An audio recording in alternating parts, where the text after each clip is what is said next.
니키타는 시간 가는 줄을 완전히 잊었습니다. 그는 친구들과 함께 작은 술집에 앉아 쉬고 있었습니다.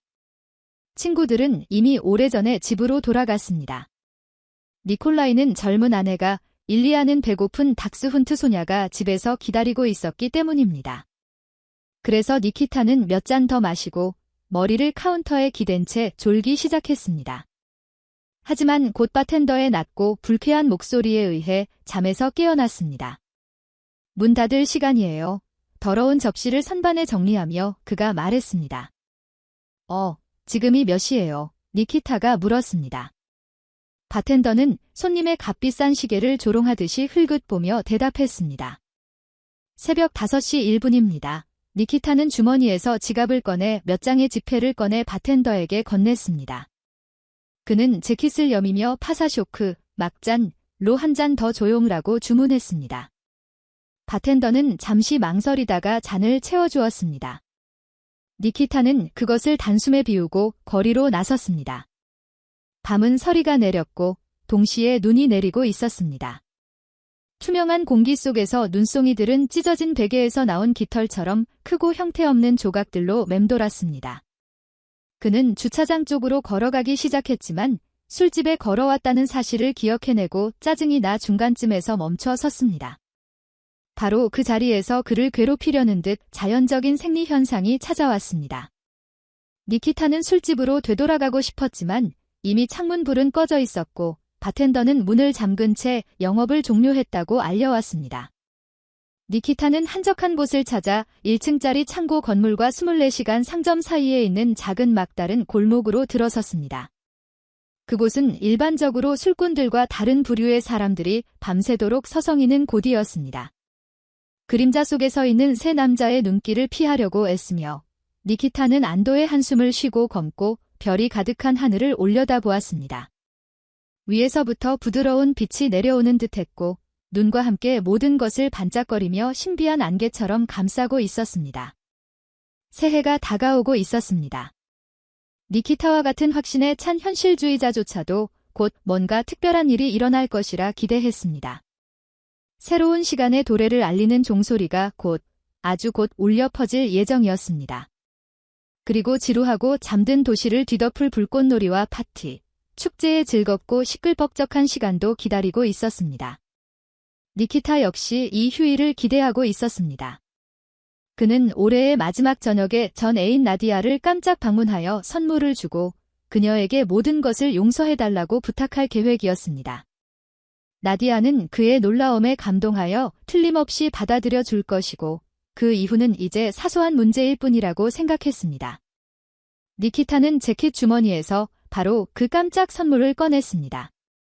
선물 포장지에 쌓인 아주 새롭고 값비싼 스마트폰 상자였습니다.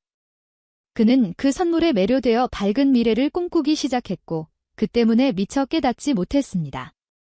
바로 그의 앞에 세 개의 실루엣이 나타났습니다. 이봐, 친구, 목에서 나오는 듯한 무례한 목소리가 그를 불렀습니다. 잔돈 좀 남았어. 형씨, 여기서 뭐든 좀 도와줘봐. 그의 목소리는 조금 더 커졌습니다. 니키타는 재빨리 선물을 주머니에 넣고 돌아섰습니다. 그는 눈으로 도망칠 곳을 찾았습니다. 불행히도 근처에 도주로는 없었습니다. 그렇지 않았다면 높은 울타리 위로 거의 기어 올라갈 수 있었을 것입니다. 맞아 죽겠구나. 그의 마음에 무서운 생각이 번쩍 떠올랐습니다. 어떻게 해야 하지? 그는 1대 3이었고 이미 술기운이 머리에서 완전히 사라진 니키타는 그들 모두를 이기기엔 너무 약하다는 것을 알았습니다. 세 번째 남자는 키가 훨씬 작았습니다. 그의 친구들은 여유롭게 담배를 피우고는 발로 담배꽁초를 밟았습니다. 왜 망설이는 겁니까? 형씨, 그가 앞으로 나서며 말했습니다. 돈 주고 자유로워지라고 했잖아요. 그리고 이제 도망치려는 거죠. 니키타는 비꼬는 투로 대답했습니다. 꺼져. 이 멍청이들아. 키 작은 남자가 재빨리 달려와 니키타의 가슴을 세게 때려 눈 위로 쓰러뜨렸습니다. 깊은 저음의 목소리를 가졌던 첫 번째 남자가 그의 다리를 잡아 앞으로 끌었습니다. 등과 머리에 무거운 타격이 고통스럽게 쏟아졌습니다. 니키타는 손으로 머리 뒤를 가리고 몸을 웅크렸습니다. 마치 썩은 허수아비처럼. 키 작은 남자가 쉰 목소리로 쌕쌕거렸습니다. 니키타는 몸을 뒤집었고 희미한 랜턴 불빛 아래 칼이 번쩍이는 것을 보았습니다. 그는 손바닥을 내밀며 간청했습니다. 필요 없어요. 제발. 여기 휴대폰, 재킷 다 가져가세요. 만지지 말아주세요. 당신의 휴대폰은 필요 없어요. 첫 번째 남자가 힘없이 말했습니다. 우리가 바로 발각될 테니까. 시계를 벗어 니키타는 순종적으로 팔찌를 풀기 시작했지만 그의 손가락은 얼어붙은 듯 반응이 없었습니다. 이 간단한 행동이 계속되는 고통으로 변했습니다. 그를 재촉하듯 키 작은 남자가 니키타의 배를 세게 차서 그의 눈앞이 캄캄해졌습니다. 그리고 마치 갑자기 나타난 것처럼 뭔가 무거운 것이 공중을 휘파람 소리를 내며 날아와 그의 목을 강타했습니다. 키 작은 남자가 낑낑거리며 머리 뒤를 움켜쥐었습니다. 쉬쉬거리는 소리가 들렸고 숨막힐 듯한 후추 냄새가 났습니다. 니키타는 기계적으로 입을 막았지만 3명의 깡패들은 죽을 것처럼 몸을 웅크린 채 기침을 하고 신음했습니다. 니키타는 얼어붙은 채 팔다리를 정리하고 울타리까지 기어가서 무슨 일이 일어나는지 지켜보았습니다. 긴 다운 재킷을 입은 누군가가 빈 가스통을 버리고 던져진 병을 집어들고 미친 듯이 깡패들을 물리치기 시작했습니다. 그들은 달리다가 눈 속에 쓰러졌다가 다시 일어나 또 넘어지기를 반복했습니다. 우박처럼 사방에서 타격이 쏟아졌고 그들은 몸을 피하며 마침내 모퉁이를 돌아 사라졌습니다. 니키타는 오랫동안 그들의 기침 소리를 들었습니다. 그리고 그 인물이 병을 내려놓고 그에게 다가왔습니다. 그는 눈으로 얼굴을 닦으며 바라보았습니다. 그의 앞에는 한 여자가 서 있었습니다. 젊고 날씬한 여자였는데 기적적으로 건장한 남자 3명을 제압한 것입니다. 고맙습니다. 니키타가 힘겹게 몸을 일으키며 말했습니다. 정말 끝장났다고 생각했어요. 그들 중 한 명이 칼을 가지고 있었는데 절 찔러 죽였을 거예요. 확실해요. 그녀는 조용히 젖은 물티슈 팩을 건넸고 니키타는 조심스럽게 터진 입술을 닦았습니다. 그가 끝내자 소녀는 초조하게 손짓하며 이 어두운 곳을 떠나자고 제안했습니다. 니키타는 순종적으로 그녀를 따랐고 몇 분 후 그들은 경찰 몇 명이 순찰을 돌고 있는 안전하고 조명이 밝은 거리로 나왔습니다. 니키타는 경찰에게 말을 걸고 싶었지만 너무 많은 것을 설명해야 할 것 같아 결국 포기했습니다. 와, 정말 대단했어요. 그는 웃으며 말을 건섰습니다. 영화에서처럼. 보통은 남자가 여자를 보호하는데 이번엔 제가 방어를 받는 입장이었네요. 그녀는 힘없이 미소를 지을 뿐 다시 침묵을 지켰습니다. 우리는 10분 동안 걸었지만 아무 말도 없었습니다. 말 좀 해요. 니키타는 답답해하며 말했습니다. 이름이 뭐예요? 저는 니키타예요. 당신은요? 소녀는 갑자기 멈춰서서 주머니를 뒤졌습니다. 그녀는 주머니 중 하나에서 두꺼운 공책과 마커를 꺼냈습니다. 니키타는 그녀가 쓴 글을 읽었습니다. 아샤, 대문자로 쓴 단어였습니다. 당신, 혹시 말을 못하는 건가요? 아니면 대답하기 싫은 건가요? 아샤는 재빨리 고개를 끄덕이며 고개를 숙였습니다. 그는 어색함을 느꼈습니다.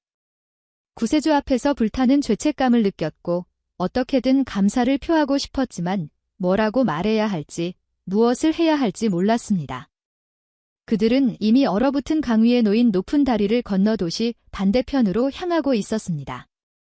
니키타는 재킷을 만지다가 나디아에게 주려던 선물이 있다는 것을 깨달았고 아샤에게 주기로 결정했습니다. 여기 있어요. 그는 스마트폰을 내밀며 말했습니다. 정말 간청합니다. 이건 내가 당신에게 할 수 있는 최소한의 일이에요. 당신이 아니었다면 저는 지금쯤 저 골목에서 간이 찢어지고 있었을 겁니다. 아샤는 잠시 동안 단호하게 고개를 저으며 선물을 거절했지만 결국 포기하고 상자를 받아들였습니다. 그녀는 포장을 풀지 않고 공책이 놓여있던 주머니에 다시 넣었습니다. 그들은 오래된 고층 빌딩 근처에서 멈춰 섰습니다. 여기에 사시는군요. 니키타가 짐작했습니다. 결국 제가 집까지 바래다 줬네요. 그런데 밤에 밖에선 뭘 하고 있었어요? 아샤는 공책을 꺼내 대답을 적었습니다. 아들이 아파서 약국에 약 사러 갔어요. 와, 아들이 있어요. 니키타는 놀라서 고개를 흔들었습니다. 그럼 남편은, 그녀는 남편 없어요라고 썼습니다. 니키타는 놀라서 눈을 크게 떴지만 그녀가 말을 못한다는 것을 기억하고 이해한다는 듯이 미소 지었습니다. 아니, 그런데 왜 아들은 있는데 남편은 없지? 이혼했나? 아니면 죽었나? 아이가 있는 미혼 여성을 본 적이 없는데. 니키타는 아샤를 뚫어지게 바라보았습니다. 그는 그제야 그녀가 얼마나 멋진 사람인지 깨달았습니다. 모자를 눈까지 눌러쓰고 헐렁한 다운 재킷을 입고 있었는데도 매우 여성스러웠습니다. 그리고 그녀에게서 나는 향기가 느껴졌는데 비록 저렴한 향수였지만 잘 어울렸습니다. 니키타는 심호흡을 했습니다. 약간 시큼한 사과베리 향이었습니다. 그리고 갑자기 그는 둔하게 신음하며 배를 움켜쥐었습니다. 강한 통증이 그를 찔렀고 고통을 달래거나 최소한 줄이려고 애쓰며 눈더미에 엉덩이를 대고 주저앉았습니다. 아샤는 그가 갈비뼈라도 부러진 것 같다고 짐작하고 즉시 달려가 도움을 청했습니다. 그녀는 최근 구입한 진통제 팩을 풀었습니다. 니키타는 두 알을 한 번에 삼키고 눈 위에서 편안하게 몸을 뻗었습니다. 여기 누워있으면 감기에 걸려요. 아샤는 또 다른 메모를 썼습니다. 우리 집으로 와요. 그녀는 그를 일으켜 세워 집으로 데려갔습니다. 그들은 오랫동안 잠을 잤고 새로운 아침이 오기를 기다렸습니다. 며칠 후, 니키타는 가끔 얼굴에 반창고를 만지작거리며 친구들에게 그날 밤 있었던 일을 이야기했습니다. 상상해봐, 술집을 나와서 가게를 지나는데 글쎄, 골목에서 새 깡패가 여자를 괴롭히고 있는 거야. 도와야겠군 싶었지. 그들과 맞섰고 혼자서 그들에게 덤벼들었어. 하나씩 쓰러뜨렸지? 두 번째 녀석은 칼까지 꺼내 휘둘렀지만 그 칼이 대수야? 내가 그 녀석 손을 비틀어서 뼈를 부러뜨려줬지? 그 여자는 조각상처럼 서 있었어. 눈이 휘둥그레져서 두려움에 얼어붙은 채 입술만 파르르 떨고 있더군. 글쎄, 나도 그랬지? 알았어. 첫 번째 녀석이 정신을 차리고 달려들었을 때 나는 병으로 그 녀석 머리를 때려 눕혔어. 나중에 내가 정신을 차렸을 때 내 손이 뒤틀린 것 같았어. 갈비뼈가 부러진 줄 알았는데 그냥 멍이 든 거였어. 어쨌든 우리는 그렇게 만났지. 이름은 아샤. 그녀가 나를 집으로 초대했고 나는 따라갔어. 얼굴도 치료해줬지. 니콜라이와 일리아는 니키타를 믿을 수 없다는 듯이 쳐다보았습니다. 그의 얼굴이 그의 말이 전적으로 사실이 아니라는 것을 확인해 주었기 때문입니다. 아냐, 일류카가 대답했습니다. 이게 사실이야? 내가 그 무리들을 혼자 쫓아냈다고? 그래, 내가 말하고 있잖아. 니키타가 소리쳤습니다. 내가 어떻게 깡패들을 다루는지 알잖아. 그래서 그 아름다운 아가씨의 전화번호는 물어봤어. 콜야가 고개를 저었습니다. 아니면 잊어버린 거야? 물어봤지. 니키타는 고개를 끄덕였습니다. 우리는 밤새도록 부엌에 앉아 있었어. 그녀는 말이 좀 적어. 남편은 임업항공 조종사였는데 사고로 추락했대. 그 충격으로 말을 완전히 멈췄다고 하더군. 지금은 5살짜리 아들과 함께 살고 있어. 어떤 할머니 집을 빌려서 살고 있지? 기본적으로는 괜찮은 사람이야. 그냥 인생에서 운이 없었을 뿐이야. 그녀는 할아버지의 집을 물려받을 것 같긴 한데 부모님이 무슨 일을 하시는지는 모르겠어. 이 도시에 친척도 없어서 실질적으로 도움을 줄 사람이 전혀 없어. 그래서 그 여자를 후원하기로 했군. 윌리아가 웃으며 말했습니다. 불쌍한 여자를 따뜻하게 해주기로 결심한 거야? 그럼 나디아는 어쩌고? 니키타는 불쾌한 듯 얼굴을 찌푸리며 목을 세게 문질렀습니다. 뭐가 어때? 그가 대답했습니다. 모든 건 이미 과거야. 그녀는 나를 사랑한 게 아니라 내 돈을 사랑했어. 그녀에게 나는 개에게 5번째 다리가 필요한 것처럼 필요했지. 나 덕분에 그녀는 편안하게 자리 잡았고 옷과 차도 다 가졌어. 아샤에게서 즐거움을 찾으라고. 아니, 나는 단순한 여자가 필요해. 아샤 같은. 그는 각자에게 술을 한 잔씩 따랐고 친구들은 니키타와 그의 사생활에 건배했습니다. 이번에는 다른, 더 젊고 예의 바른 바텐더가 술 한 병을 집에 가져가라고 제안했지만 니키타는 거절하고 시계를 보았습니다. 이미 저녁 7시쯤이었고 그는 근처 카페에서 기다리고 있을 아샤와의 데이트에 늦을 뻔했습니다. 니키타는 값비싼 셔츠를 바로잡고 구강청정제를 조금 뿌린 다음 친구들에게 작별 인사를 했습니다. 친구들은 그에게 좋은 저녁을 보내라고 빌었습니다. 재미있게 보내고 와 콜야는 웃으며 니키타가 문 뒤로 사라지는 것을 보았습니다.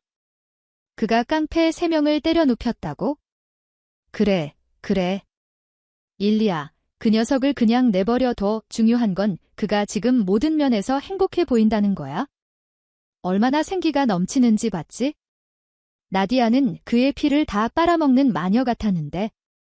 아마도 이 여자와는 행복할 수 있을 거야. 그리고 그들은 떠난 니키타를 위해 다시 술을 마시고 근처에 앉아있는 아름다운 여성들에 대해 이야기하기 시작했습니다. 니키타는 마치 실수인 것처럼 장갑 낀 손으로 아샤의 손을 잡았습니다. 아샤는 그를 크게 놀라게 했지만 예상과는 달리 손을 뒤로 빼지 않았습니다. 그래서 그들은 한때 이 도시를 방문했던 유명 작가의 기념비를 지나 걸었습니다. 그런 다음 그들은 부두에 정박되어 있던 큰 고대 닻을 지나갔습니다. 아이들과 어른들 모두 즐거워 보였습니다. 스케이트 타러 가자. 니키타가 제안했습니다. 아샤는 고개를 끄덕였고 그들은 스케이트 대여소로 걸어갔습니다. 니키타는 조심스럽게 아샤의 발에 스케이트화를 신기고 끈을 묶어주었습니다. 아샤는 조용히 웃으며 스케이트를 신었습니다. 그들은 잠시 발을 구르다가 마침내 얼음 위로 나섰습니다. 그들은 허리를 잡고 서로를 지탱하며 마치 춤을 추는 듯한 모습을 연출하기 시작했습니다. 주변 사람들은 감탄하며 지켜보았고 젊은이들은 그들을 따라했습니다. 곧 스케이트장은 커플들이 서둘러 움직이는 거대한 댄스 플로어가 되었습니다.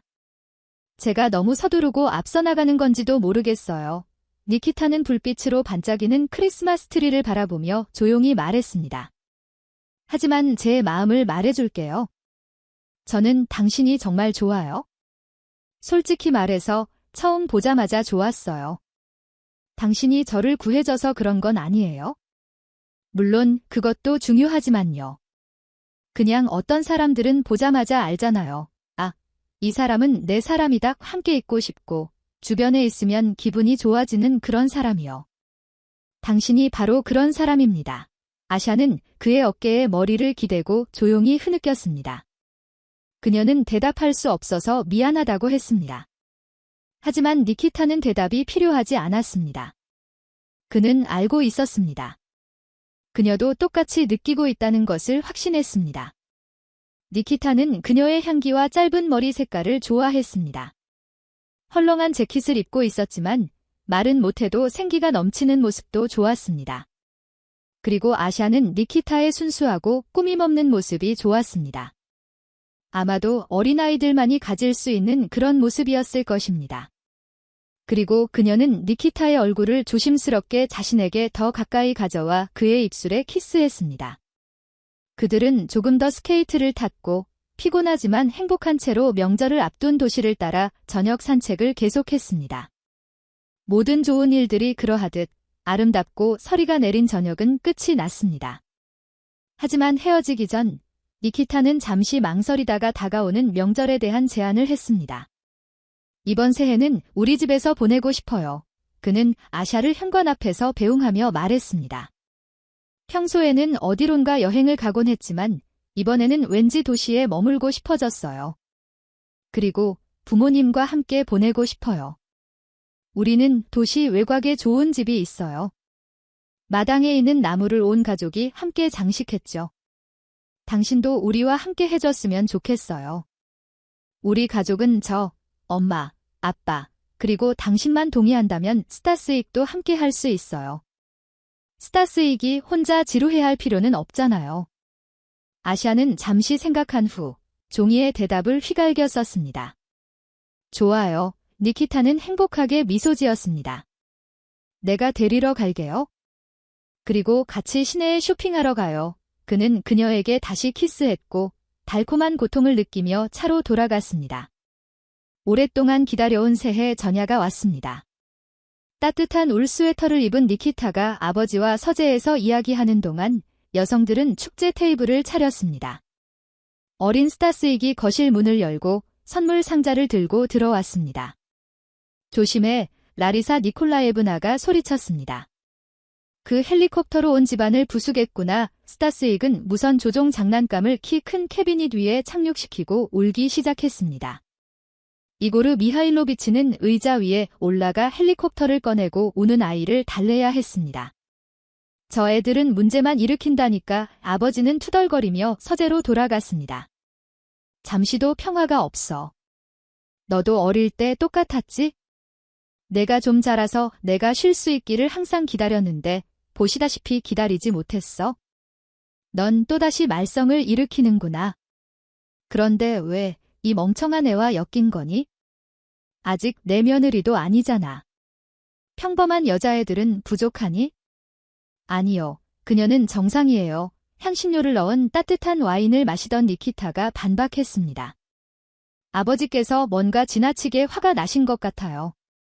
아버지가 좋아하지 않는 모든 사람을 편견을 가지고 대하시는군요. 오, 얼마나 웅변적인가. 아버지는 미소를 지었습니다.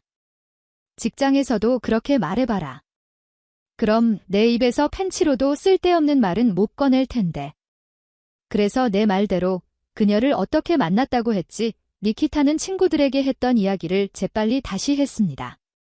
아버지는 다시 한번 미소를 지었습니다. 그때 거실에서 갑자기 라리사 니콜라예브나의 목소리가 들렸습니다.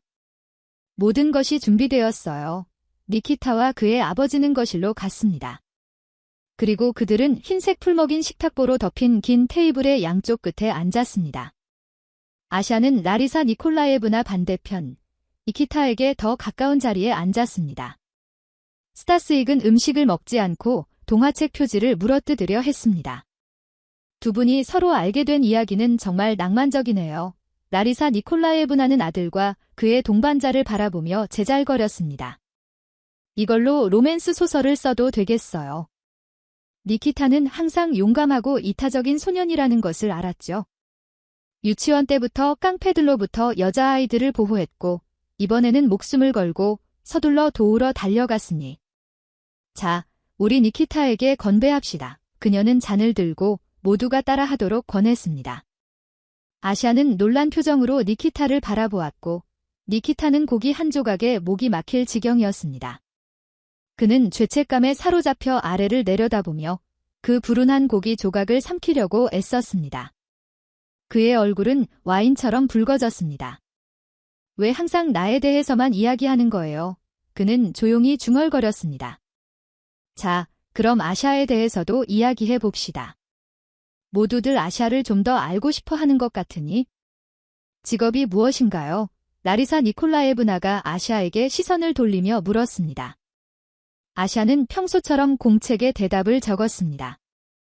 재봉사요. 엄마는 고개를 끄덕이며 동의했습니다. 아주 좋은 직업이네요. 제 어머니도 재봉사였고 정말 훌륭했죠. 물론 요즘에는 이 기술이 별로 가치가 없긴 하지만요.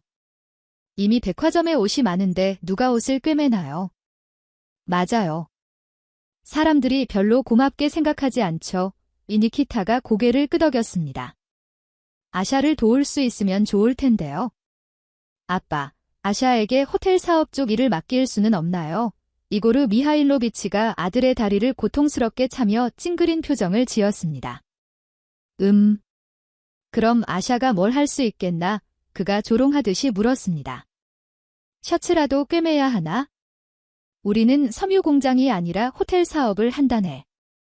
아샤는 도자기 접시처럼 창백해졌고 부끄러움에 니키타와 그의 아버지를 번갈아 보며 앉아 있었습니다. 그녀는 일어나 최대한 멀리 도망가고 싶었지만 이미 저녁이 늦었고 마지막 시내버스는 2시간 전에 떠났으며 그녀가 탈 만한 자리는 없을 것 같았습니다. 라리사 니콜라예브나가 서둘러 상황을 진정시키려 나섰습니다. 이고르, 당신 스스로 하인이 절실히 필요하다고 했잖아요. 오늘은 명절인데 불쌍한 소녀를 괜히 화나게 하지 마세요. 라리사 니콜라예브나는 남편과 달리 항상 온화하고 이해심이 많았습니다. 과거에 그녀의 외교술은 남편이 사업 확장을 위한 자금과 인맥을 찾는 데 도움을 주었기 때문입니다. 이제 라리사 니콜라예브나는 연세 때문에 사업에서 은퇴했지만 그녀의 영향력은 여전히 남편에게 미치고 있었습니다. 그래서 이고르 미하일로비치는 신랄한 조롱을 멈추었습니다. 불꽃놀이를 하면서 묵은 애를 보냅시다. 그는 일어나며 제안했습니다. 일 이야기는 나중에 합시다. 그들은 모두 함께 마당으로 나갔습니다. 니키타는 거대한 불꽃놀이 도화선에 불을 붙인 후 아샤에게 돌아가 그녀의 허리를 꼭 껴안았습니다. 당신이 나에게 거짓말을 했어요. 아샤는 그의 얼굴에 새로운 메모를 들이밀었습니다. 당신이 모든 것을 왜곡했어요. 네, 제가 거짓말을 했어요. 니키타가 그녀의 귀에 속삭이며 인정했습니다. 하지만 나쁜 의도는 아니었어요. 당신도 알잖아요. 모두가 당신이 저를 깡패들로부터 구했다는 것을 알게 되면 남자로서는 부끄러운 일이잖아요. 죄송해요. 원하신다면 지금 당장 가서 모든 일이 어떻게 일어났는지 말할게요. 아니요. 필요 없어요. 더 이상 거짓말만 하지 마세요. 그것으로 됐어요. 아샤는 종이에 썼습니다. 알았어요. 니키타가 약속했습니다. 그리고 일에 대해서는 걱정하지 마세요. 아빠가 여전히 신경 쓰이시겠지만 제가 압력을 가할 거예요. 저에게 맡기세요. 모든 것이 잘 될 겁니다. 아, 찡그리지 마세요. 새해가 왔잖아요. 그녀는 마지못해 미소를 지었고 그가 또 다른 화려한 공을 하늘로 쏘아 올리는 것을 지켜보았습니다. 그 공은 별까지 날아갔습니다. 그리고 마치 명령이라도 받은 것처럼 수십 개의 크고 작은 공들이 하늘로 솟아올랐습니다. 그들의 귀청을 찢는 듯한 함성은 세상의 새해의 시작을 알렸습니다. 휴일이 끝났고 긴 휴가 동안 게을러진 사람들은 업무로 돌아가기를 꺼려했습니다. 아샤도 이고르 미하일로비치가 제안한 새로운 직장을 시작했습니다. 니키타는 그녀를 호텔에 데려다주면서 격려의 미소를 지었습니다. 걱정하지 마세요. 그가 말했습니다. 일하는 곳도 좋고 팀도 친절해서 아무도 당신을 화나게 하지 않을 거예요. 혹시라도 누군가 당신을 불쾌하게 한다면 제가 가서 그 사람들과 짧게 대화해 보겠습니다. 만약 이 호텔이 마음에 들지 않으면 다른 곳으로 옮기죠. 우리 회사는 호텔이 3개나 있으니까요. 이 호텔은 방문객과 관광객을 위한 도시 외곽의 호텔 중 하나였습니다. 아샤가 사는 마을에서 70km나 떨어진 곳이었습니다. 아버지는 한 곳을 더 사려고 하지만 여전히 가격에 합의하지 못하고 있었습니다. 그들이 너무 비싸게 요구하고 있었기 때문입니다. 니키타는 친절하게 차 문을 열어주었고 아샤는 입구 앞에 2개의 조각 기둥이 있는 우뚝 솟은 오래된 건물을 흥미롭게 바라보았습니다. 호텔 내부 역시 그에 못지않게 훌륭했습니다. 교회처럼 거대한 높은 천장, 샹들리에, 모자이크 바닥, 창문에 걸린 벨벳 커튼, 그리고 컨시어지가 앉아있는 인상적인 크기의 테이블이 있었습니다. 라리사 니콜라예브나가 직접 새로운 장소에 적응하는 것을 도와주겠다고 자원했습니다. 그녀는 아샤를 호텔 주변으로 데리고 다니며 자세한 지침을 주었습니다. 당신의 임무는 간단해요. 라리사 니콜라예브나가 조언했습니다. 방의 청결과 질서만 유지하면 돼요. 그 이상은 필요 없어요. 아, 남편을 설득하는데 얼마나 많은 노력이 들었는지 당신이 알았으면 좋겠네요. 자, 이제 이 숙녀를 들여보내야겠어요. 그럼 서둘러 시작합시다. 기다리지 않을게요. 그녀는 작별 인사를 하고 떠났습니다. 텅 빈 방에 홀로 남겨진 아샤는 모든 가구를 깨끗이 닦고 시든 꽃에 물을 주고 침대 시트를 갈았습니다. 아직 정오도 지나지 않았는데 갑자기 복도에서 흥분된 목소리와 누군가 급하게 걷는 소리가 들렸습니다. 아샤는 자신이 청소하던 세 번째 방에서 나와 니키타를 만났습니다. 아버지가 당신을 중요한 곳으로 데려오라고 명령하셨어요. 그는 회의가 시작되자마자 즉시 보고했습니다. 빨리 갑시다. 무슨 일이에요? 아샤가 물었습니다. 저에게 뭘 원하시는 거죠? 모르겠어요. 니키타는 어깨를 으쓱했습니다. 내 헛소리. 그는 아샤를 다른 호텔로 데려갔습니다. 넓은 홀에는 이미 많은 사람들이 모여 있었습니다. 아샤는 자신의 겸손한 제복이 값비싼 옷을 입은 손님들에 비해 우스꽝스럽게 보인다는 것을 알았습니다. 그녀는 눈에 띄지 않도록 모두의 뒤쪽에 앉았습니다. 하지만 이고르 미하일로비치는 미소를 지으며 그녀를 앞으로 초대했습니다. 이분은 말하자면 저희의 새로운 직원입니다. 그는 아샤를 소개했습니다. 그녀는 말이 적은 사람이고 그것이 그녀의 확실한 장점이죠. 죄송하지만 청소 직원이 저희를 어떻게 도울 수 있습니까? 흰 정장을 입은 존경받는 신사가 물었습니다. 아마도 아무것도 아닐 겁니다. 이고르 미하일로비치가 고개를 끄덕였습니다. 저는 그저 그녀를 불러서 우리 팀의 모든 사람이 동등하다는 것을 보여주려고 했습니다. 나를 놀리려고 불렀군. 아샤는 생각했지만 미소 짓기로 결정했습니다. 그녀는 조심스럽게 미소를 지으며 테이블에 앉았습니다. 평가자들은 즉시 이고르 미하일로비치의 새로운 부지 매입에 관한 거래를 논의하기 시작했습니다. 가격은 정말 터무니없이 비쌌습니다. 이고르 미하일로비치는 최소한 3분의 1은 낮춰야 한다고 생각했지만 부지 소유자는 완강했습니다. 그들은 6천만 루블을 요구했고 한 푼도 깎아주지 않았습니다. 그곳은 정말 좋은 곳이에요. 강 근처의 신선한 공기라니. 실례지만 그곳은 황무지예요.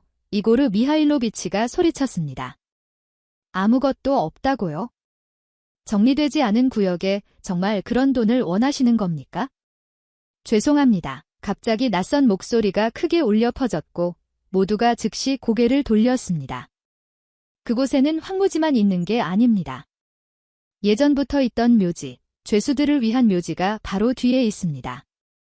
그런 곳에 호텔을 짓는 건 의미가 없을 것 같습니다. 아샤가 이 모든 말을 했습니다.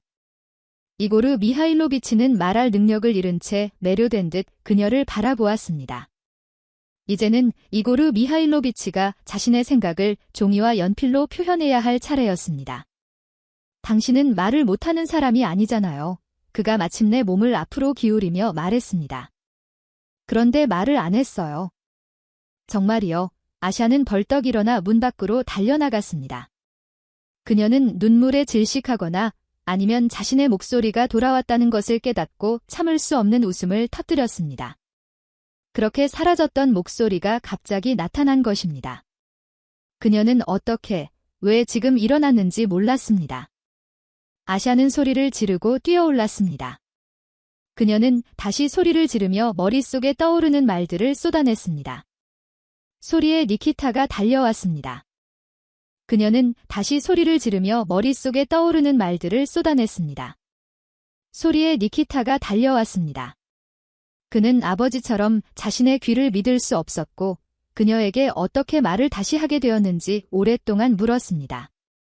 하지만 아샤는 울고 미친 듯이 웃을 뿐이었습니다. 중요하지 않다고 생각해요. 마침내 그녀는 니키타를 안으며 말했습니다. 지금 제가 말하고 있다는 것이 중요해요. 그럴 수도 있겠네요. 그는 중얼거렸습니다.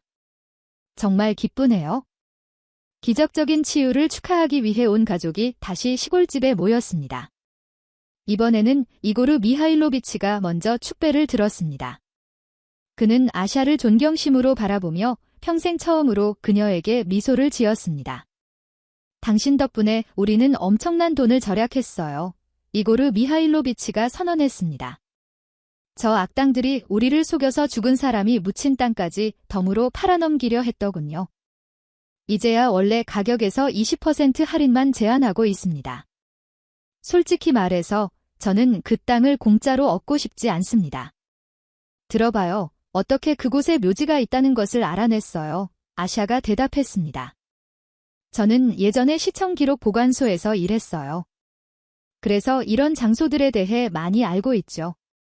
사실, 더 정확히 말하면 그 부지는 국유지예요. 그들과의 모든 거래는 불법입니다. 그들은 단지 대규모 사기를 치려 했던 것 같아요. 이고르 미하일로비치는 정중하게 절하고 아들을 자세히 살펴보았습니다. 내가 그녀를 만난 날은 축복받은 날이다. 그가 말했습니다. 너는 진짜 금을 얻었어. 그래, 내 말이 맞았어. 사람들을 편견 없이 대해야지. 그래서 언제 결혼식을 할 건가요? 니키타와 아샤는 서로를 바라보며 큰 소리로 웃었습니다. 저희는 아직 생각하지 않았어요. 아들이 반대했습니다. 아직은 조금 이르다고 생각해요. 정말 이고르 미하일로비치가 말했습니다.